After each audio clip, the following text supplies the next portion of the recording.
샬롬, 애청자 여러분 안녕하셨습니까? 오늘 본문은 빌립보서 4장 6절에서 7절입니다. 제목, 염려하지 않고 사는 5가지 방법. 염려하지 않고 사는 5가지 방법에 대해서 말씀을 드리겠습니다. 애청자 여러분, 살면서 걱정이나 염려하는 일은 없으셨습니까? 아니, 지금도 걱정거리가 너무나 많다는 분이 계실 겁니다. 그러면 언제까지 걱정하며 살려고 하십니까? 영적인 사람에게 염려는 삶에 전혀 도움이 되지 않는 것들입니다. 삶의 필요가 없는 것들이 무엇인가요? 폐품, 오물, 분뇨, 고물, 쓰레기 등이 아닐까요? 이건 속히 버려야 합니다. 세상 살면서 복된 사람이란 누구를 말합니까? 삶에 필요한, 절대적인 필요한 것을 많이 가진 사람이지요. 예를 들면 돈, 지식, 건강, 명예, 좋은 자녀 등이라고 할 겁니다. 영적인 것 제외하면 중요한 건 지혜입니다. 지혜라고 한다면 잔머리를 굴려 남을 이용하는 것을 말하는 게 아닙니다. 지혜로운 사람은 분별력이 있습니다. 순발력 있게 분별하며 말하고 행동하는 것이 바로 지혜이지요. 의와 불의와 선과 악, 공의와 불의를 분별하면서 행동합니다. 영적인 사람은 무엇이 주의 뜻인지 분별하고 사는 겁니다. 이같이 지혜 있는 분들은 분별력이 있습니다. 두 번째, 지혜는 선택을 잘합니다. 머리는 좋은데 선택을 잘못하여 평생토록 후회하는 사람이 많이 있습니다. 공부 잘하는 학생이 학교 선택, 또 전공 선택을 잘못해서 평생 후회하는 경우도 저는 볼 수가 있었습니다. 사람이 세상에 살면서 선택의 기회가 수없이 주어집니다. 배우자 선택할 때 예물을 중시하다 하거나 가진 것을 보면서 사람을 보지 못하는 경우는 지혜일까요? 모든 것을 갖추었다고 생각하고 선택했는데 인간미를 보지 못한 선택을 한 후 후회하는 이들도 보게 됩니다. 지혜는 선택입니다. 지혜 있는 사람은 종교를 바로 선택합니다. 다윗이 아들 솔로몬은 하나님께 일천번제를 드립니다. 하나님께서 기뻐하시면서 무엇을 줄고 물으십니다. 솔로몬은 지혜를 구했습니다. 지혜를 주시옵소서. 얼마나 지혜로운 게 지혜로운 선택입니까? 지혜는 뭡니까? 버릴 것을 과감하게 버리고 취할 것을 취하는 겁니다. 살면서 이것은 나에게 도움이 되지 않는다 판단이 되면 과감하게 버리는 사람은 지혜 있는 사람입니다. 자신이 알고 있으면서 버리지 못하는 것은 지혜롭지 못한 것이지요. 예를 들면 의심하는 버릇을 버려야 합니다. 제한된 시각, 고정관념, 선입관념 버려야 합니다. 거짓말하는 버릇도 있으면 버려야 합니다. 세상 살면서 거짓말 안 할 수 없다 생각하는 이들이 있지요. 신앙인이라고 한다면 신실해야 됩니다. 미루는 습관도 버려야 합니다. 할 일은 미루는 것은 게으르다는 증거지요. 대신 좋은 습관을 계속 연습하고 가져야 합니다. 뭡니까? 기도하는 습관입니다. 우리 예수님께서도 습관을 따라 새벽 밀명에 기도했다고 하셨습니다. 사무엘도 기도 쉬는 죄를 범할 수 없다고 했습니다. 사도 바울은 항상 기도에 힘쓰라고 하면서 다른 말로 말하면 내가 먼저 섬기는 습관도 우리는 가져보세요. 서로 좋아합니다. 무엇인가 배우려고 하는 습관도 좋은 겁니다. 그런데 과감하게 버려야 할 게 있습니다. 그게 뭔가요? 인생을 괴롭히는 못된 쓰레기는 버리는 겁니다. 참 지혜를 있는 사람은 과감하게 버리는 겁니다. 버릴 것을 방치해두면 어떻게 됩니까? 더럽고 냄새나고 병균을 가져옵니다. 염려라고 하는 것은 정신적으로 불안을 말합니다. 불안하게 만드는 것을 말합니다. 이게 쌓이면 병이 됩니다. 그럼에도 사람들은 염려를 품고 있습니다. 어떻게 염려하지 않고 살아갈 수 있겠습니까? 자신이 몸이 아픕니다. 홍보된 병일 수 있다고 생각됩니다. 증세가 심각합니다. 자녀를 사랑하는 부모가 자식이 사업이 잘 되지 않습니다. 그런데 어떻게 염려가 안 되겠습니까? 얼마 전 수도권 성인 남녀 962명을 대상으로 해서 조사한 결과에 따르면 63%가 불안과 염려하면서 산다는 겁니다. 내용인즉은 가족의 건강 문제가 48% 가장 많았습니다. 경제 문제가 36%, 불의의 사고를 하지 않을까 걱정하는 게 27%, 노후 문제 때문에 염려하는 사람이 18%, 흔한 게 암 아닙니까? 우리 주변의 상황을 보면 염려할 게 너무나 많죠.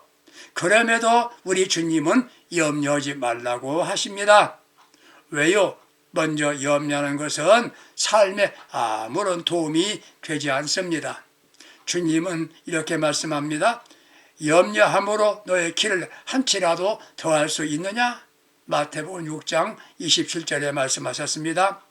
사람이 재능이 있어도 자기 마음대로 못하는 것이 너무나 많습니다. 이런 말이 있습니다. 톱밥을 톱으로 켤 수 없답니다. 톱으로 나무는 켤 수 있어도 톱밥은 켤 수 없다는 말 기억하시지요? 우리는 현실을 인정해야 합니다. 사람들이 미지의 삶을 삽니다. 여러분들, 흘러간 물로는 물레방아를 돌릴 수 없다는 말 기억하시죠? 우리는 현실을 인정해야 되는 겁니다. 우리 미지의 삶을 삽니다. 그런데 좋은 방향으로 생각하는 게 아니라 좋지 않은 방향으로 생각을 합니다. 그러다 보니까 걱정이 생기고 그게 누적이 되면 병이 되는 겁니다. 두 번째, 염려는 불행의 씨앗이 됩니다. 아무리 좋은 조건 속에 살아도 염려하면 행복할 수가 없습니다. 염려하면 모든 기쁨을 빼앗깁니다. 신앙인들은 기도가 나오지 않는다고 말합니다. 입에는 찬송이 끊어집니다. 마음의 평안이 없어집니다. 잠언 17장 22절에 마음의 즐거움은 양약이라도 마음의 근심은 뼈를 마르게 한다고 했습니다. 사랑하는 애청자 여러분, 보약이 뭔지 아십니까? 기쁨으로 사는 게 건강의 보약이 되는 겁니다. 그런데 염려는 불행입니다. 염려는 또 전염이 됩니다. 아내가 걱정하면 남편도 염려하게 됩니다. 그러면 가정의 행복이 없어지는 겁니다. 세 번째, 염려는 육체적으로 손해를 가져옵니다. 해리 에모스 포스틱 박사의 습관의 거인의 승리에 패배란 글 속에 이런 말이 나옵니다. 실화지요. 미국 중부 콜로라도주의 롱피커에 400년이 넘는 고목이 잔해가 있습니다. 박물학자들의 말에 의하면 이 나무는 청교도들이 폴리모스에 이동할 때 그보다 앞서 콜럼버스가 아메리카를 발견할 때에 그때부터 자란 나무라는 것입니다. 400년이 넘는 긴 세월 동안을 14번이나 벼락을 맞고 폭풍과 눈사태에도 굳건히 자란 나무였습니다. 그런데 어느 해 따뜻한 봄날 아주 작은 딱정벌레 떼가 몰려와서 나무 껍질을 파고 들어가 수분을 빨아먹음으로 이 고목이 말라 죽었습니다.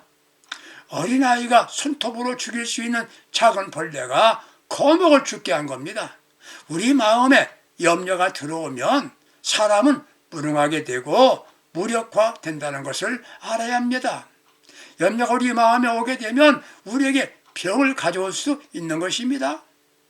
이렇게 찾아오는 염려, 반갑지 않은 염려를 처리할 수 있어야 되는 겁니다. 어떻게 하면 염려하지 않고 살아갈 수 있을까요? 5가지 방법을 말씀드리겠습니다. 첫째 방법, 자족하고 사는 겁니다. 만족하고 사는 겁니다. 사람의 불행의 원인은 자기 스스로의 불만 때문입니다. 미국의 한 여론조사 기관에서 당신의 얼굴을 바꿀 수 있다면 바꾸겠는가? 라는 설문으로 조사한 결과 예라고 대답한 남자가 94%였답니다. 여자는 99%였답니다. 자신의 얼굴에도 만족이 없다는 거지요. 이런 사람들에게 무슨 만족이 있겠습니까? 자족이란 무엇입니까? 넉넉하다, 충분하다의 단어가 만들어 이루어진 말로 스스로 충분하고 만족하고 있다는 것을 말하는 겁니다. 없는 것으로 불만을 말하고 염려하는 게 아니라 있는 것으로 만족함을 말합니다. 예로 아들 때문에 걱정입니다.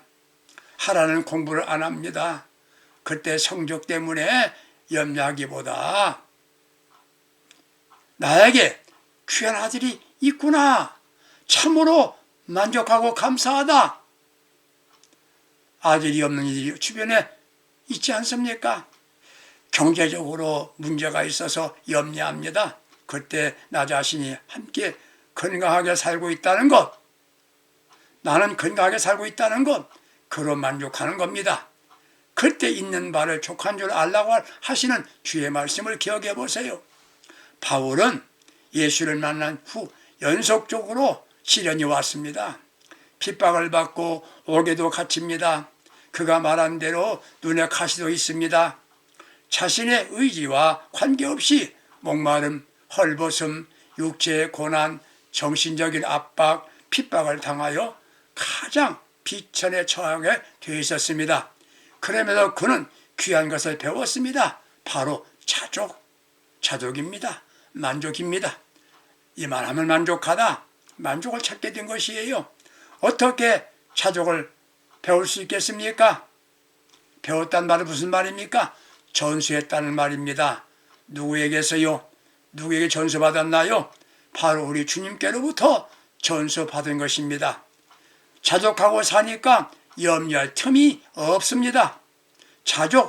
만족은 단번에 습득되지 않습니다. 어려운 환경에서 적응하면서 배운 겁니다. 크고 작은 시련, 고통을 겪으면서 깨닫고 배운 겁니다. 환경과 관계없이 스스로 만족할 줄 아는 충족감을 갖고 살았다는 겁니다. 결과는 웬만한 시련, 유혹, 문제가 생겨도 흔들리지 않고 극복하는 자세와 힘을 갖게 된 겁니다.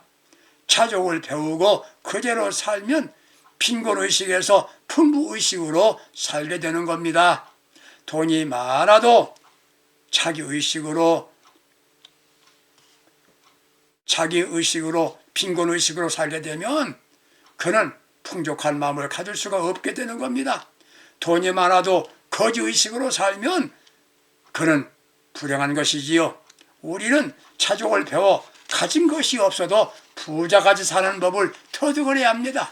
하나님 감사합니다. 자족하면 염려는 멀리 도망갑니다. 디모데 전서 6장 8절에 우리가 먹을 것과 입을 것이 있은즉 족한 줄로 알 것이니라. 우리가 먹을 것과 입을 것이 있은즉 족한 줄로 알 것이니라. 그렇습니다. 자족은 욕심이나 탐욕은 절제된 상태를 말합니다. 자족은 욕심이나 탐욕을 절제된 상태를 말하는 겁니다. 자신이 가진 것으로 자부심을 갖고 감사로 사는 것을 말합니다. 욕심이 염려의 근원입니다. 염려를 처리하는 방법, 자족하고 사는 것. 두 번째는 생각하고 사는 겁니다. 마태복음 6장 25절 26절에 염려하지 말라 하신 주님께서 공중의 새를 보라. 아버지께서 기르시나니 너희는 이것들보다 귀하지 아니냐? 아니하냐? 들의 백합화가 어떻게 자라는가 생각하여 보라. 들의 백합화가 어떻게 살아가는가 생각하여 보라. 이렇게 말씀하십니다. 공중의 새를 돌봐주시고 들의 백합화를 기르시는 하나님이십니다. 그분이 우리 아버지가 되십니다. 누가복음 15장 11절 이하에 탕자의 비유가 나오지요. 둘째 아들이 객지에 나갔다가 가난하게 되고 절망에 빠지게 됐습니다. 둘째가 절망의 상황에 처했을 때 그는 무엇을 생각했습니까? 죽을 것을 생각한 게 아닙니다. 우리 집에 아버지가 계시다. 아버지를 생각했습니다. 그때 길이 보입니다. 힘들고 살 여망이 없는 상황으로 걱정으로 포위되었을 때 나를 사랑하시는 하나님을 생각하세요. 나를 사랑하시는 우리 아버지가 계시지 않습니까? 나와 함께 하시는 주님이 계십니다. 들의 백화파를 아름답게 기르시는 전능하신 아버지 생각하면 염려가 물러갈 겁니다. 항상 주님을 생각하고 하나님을 생각하는 방법이 걱정을 물리치는 방법입니다. 세 번째 방법입니다. 염려를 공격하세요.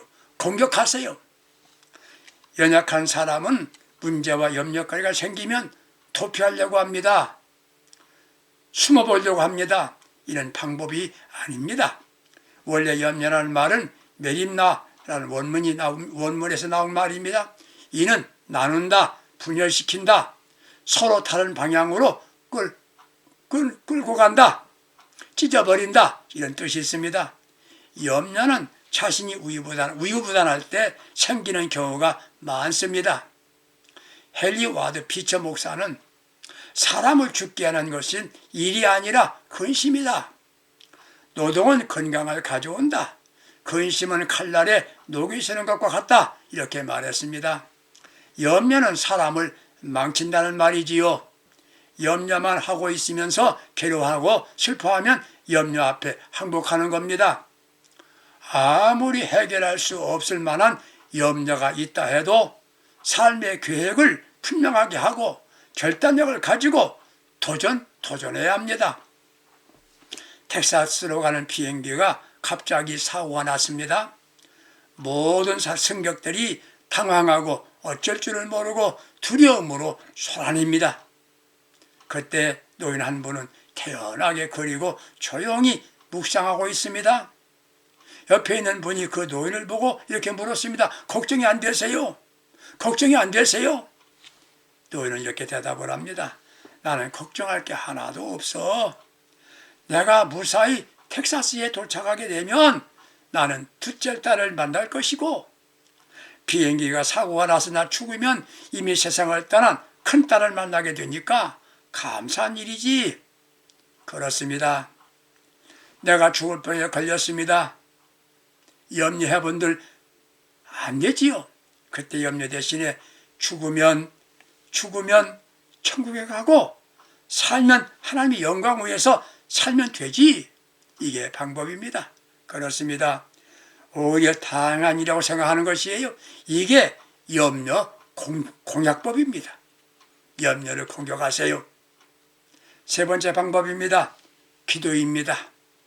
위급한 상황이면 우리 어떻게 합니까? 119에 SOS를 보내면 됩니다. 염려가 생겼거나 문제가 생겼으면 하나님께 기도하세요. 기도의 SOS를 보내는 겁니다. 하나님의 도움을 요청하는 거지요. 이런 사람은 걱정하지 않습니다. 이런 사람은 걱정하지 않는다는 시를 보게 됩니다. 가슴에 꿈을 품고 사는 사람 걱정하지 않는다. 지금은 비록 쓸쓸하고 애로워도 그 마음의 사랑으로 곧 많은 사람들로부터 사랑받게 될 테니까요. 진실한 사람은 걱정하지 않는다.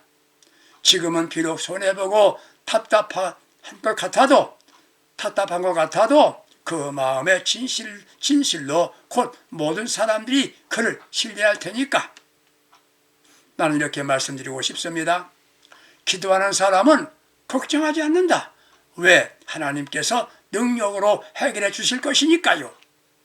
염려, 걱정으로 시달리지 마세요. 대신 더 많이 기도하십시다. 성경은 단지 염려하지 말라고 하시는 게 아니라 감사함으로 아뢰라. 그리하면 뛰어난 하나님의 평강이 너희를 지키신다 했습니다. 그렇습니다.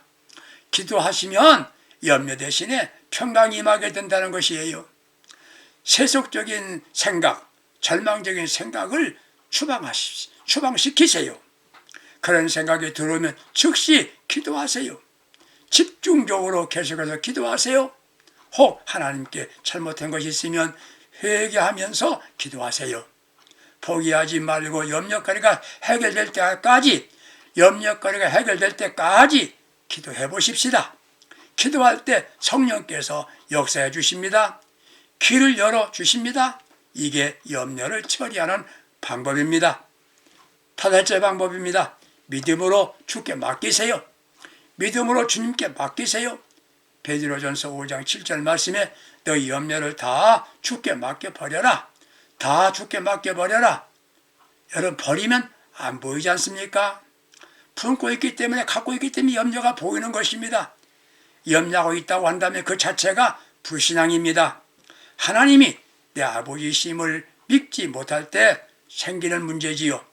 믿음을 가지면 생각이 바뀝니다. 긍정적이고 창조적인 생각을 하게 됩니다. 문제가 있고 걱정거리가 있다고 하는 것은 나 자신이 살아있다는 증거지요. 혹 죽은 사람에게는 문제도 염려도 없는 겁니다.